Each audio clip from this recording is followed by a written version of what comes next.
ഇസ്രയേലിൻ്റെ ആക്രമണത്തിലെ ഒരു പ്രധാനപ്പെട്ട ആക്രമണം നടന്നത് ഒരു വിദ്യാലയത്തിന് മുകളിലായിരുന്നു. ഏതാണ്ട് 100-ലധികം വിദ്യാർത്ഥികൾ, കുഞ്ഞുങ്ങൾ ഈ ആക്രമണത്തിൽ കൊല്ലപ്പെട്ടതായിട്ടാണ് ഏറ്റവും ഒടുവിൽ റിപ്പോർട്ട് ചെയ്യുന്നത്. യഥാർത്ഥത്തിൽ നിഷ്ഠുരമായ ആ കൊലപാതകമാണ് ഇറാൻ ഇത്രമേൽ വൈകാരികതയോടെ തിരിച്ചടിച്ചത് എന്നാണ് പശ്ചിമേഷ്യൻ ന്യൂസ് ഏജൻസികൾ റിപ്പോർട്ട് ചെയ്യുന്നത്. അമേരിക്കയും ഇസ്രയേലും ചേർന്ന് നടത്തുന്ന ആക്രമണം നടന്നത് അണുവായുധ കേന്ദ്രങ്ങളിലാണ്, അണുവായുധ ശൃംഖലയാണ് തകർത്തത്, ആയുധപ്പുരയാണ്, നേവൽ ബേസാണ് എന്നൊക്കെ അഭിപ്രായപ്പെട്ടെങ്കിലും യഥാർത്ഥത്തിൽ നേവിയുടെയോ എയർഫോഴ്സിൻ്റെയോ ഒന്നും കേന്ദ്രങ്ങളല്ല. പ്രധാനമായും ആക്രമിക്കപ്പെട്ടതിലൊന്ന് വിദ്യാലയമായിരുന്നു. ആ വിദ്യാലയത്തിലെ തന്നെ 40 കുട്ടികൾ തൽക്ഷണം മരിച്ചതായി റിപ്പോർട്ട് ചെയ്ത ഇറാൻ വാർത്താ ഏജൻസി പിന്നീട് ആ സംഖ്യ 100-ലധികമായതായി റിപ്പോർട്ട് ചെയ്തു. 4 സ്ഥലങ്ങളിലാണ് ആക്രമണം നടന്നത്. അതിൽ ഒരിടത്ത് മാത്രമാണ് അണുവായുധ കേന്ദ്രത്തെ ലക്ഷ്യമാക്കി ആക്രമണം നടന്നത്. ബാക്കിയെല്ലാം തന്നെ ജനവാസ കേന്ദ്രങ്ങൾ ലക്ഷ്യമാക്കിയാണ് ആക്രമിച്ചത്. ഇതിൻ്റെ കൃത്യമായ ലക്ഷ്യം ഇസ്രയേലിനെതിരെയുള്ള ഇറാൻ്റെ നീക്കങ്ങൾ തടയുക എന്നൊന്നുമല്ല, മറിച്ച് അമേരിക്ക ആഗ്രഹിക്കുന്ന ഒരു പാവ സർക്കാരിനെ അവിടെ പ്രതിഷ്ഠിക്കുക എന്നത് തന്നെയാണ്. അതായത് കൃത്യമായ നേതൃമാറ്റവും ഭരണമാറ്റവും, ഇറാനിൽ അവരുദ്ദേശിക്കുന്ന ഒരു ഭരണകൂടത്തെ തിരിച്ചു കൊണ്ടുവന്ന് പുനഃസ്ഥാപിക്കുക എന്നതാണ് ഒരു പ്രധാനപ്പെട്ട ലക്ഷ്യം.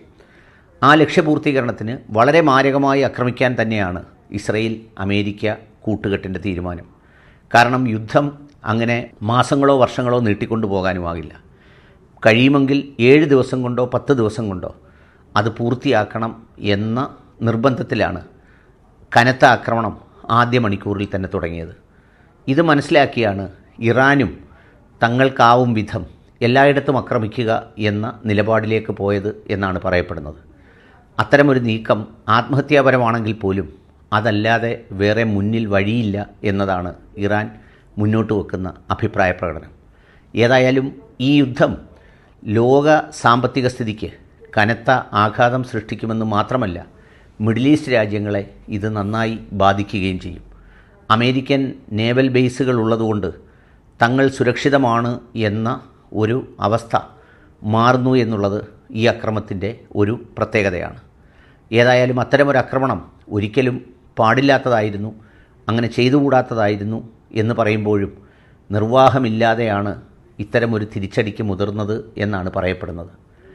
അമേരിക്കയും ഇസ്രയേലും ആഗ്രഹിക്കുന്നത് തന്നെയാണ് ഇത്തരമൊരു മിഡിൽ ഈസ്റ്റ് ആക്രമണം. കാരണം അങ്ങനെ ആക്രമിക്കപ്പെടുന്നതിലൂടെ അവരുടെ പിന്തുണ ഉറപ്പാക്കാനും അവരിൽ നിന്നുള്ള സാമ്പത്തികവും സൗകര്യങ്ങളും ഉപയോഗിച്ച് യുദ്ധം തുടരുന്നതിനും അമേരിക്കയ്ക്ക് ലാഭമാകും.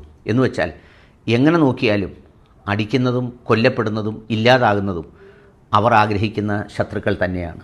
തൽക്കാലം മിഡിൽ ഈസ്റ്റിനോട് ഇവർ സ്നേഹം കാണിക്കുന്നെങ്കിലും ആത്യന്തികമായി ഇസ്രയേലിൻ്റെ ലക്ഷ്യം മിഡിൽ ഈസ്റ്റ് ഉൾപ്പെടെ സ്വന്തമാക്കുന്ന ഒരു ഭാവി പദ്ധതി തന്നെയാണ്.